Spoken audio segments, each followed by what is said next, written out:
Hvad synes I om fest? Kom der. Nå. Det er fedt.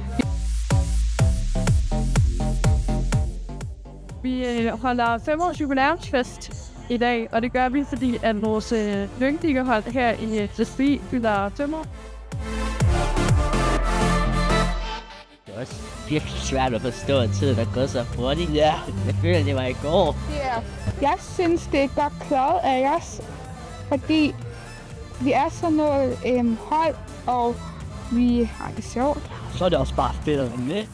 Som alle familier går man jo til noget, og det er jo synd for de børn, at de ikke kan gå til noget.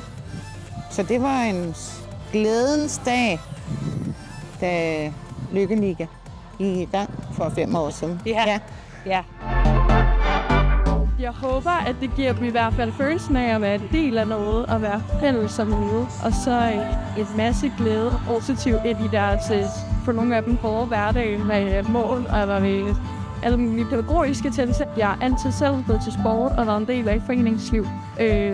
Og det har de her børn præget, de her børn jo ikke.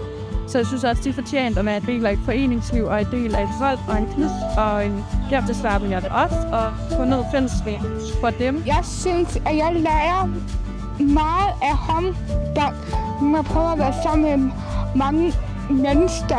Det lærer mig at blive mere modig til at være sammen med mange mennesker. Det er jeg rigtig meget stolt af.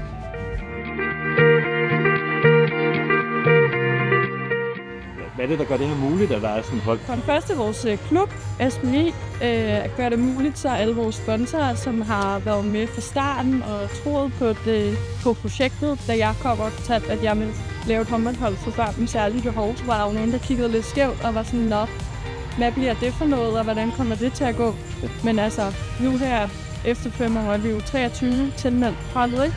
Nogle enkelte, der har hoppet fra, men det er jo også, det skal også være en hverdag til at køre. Så uden vores sponsorer, uden vores kære klub, så havde vi aldrig været her i dag. Håber I på, at der kommer 5 år?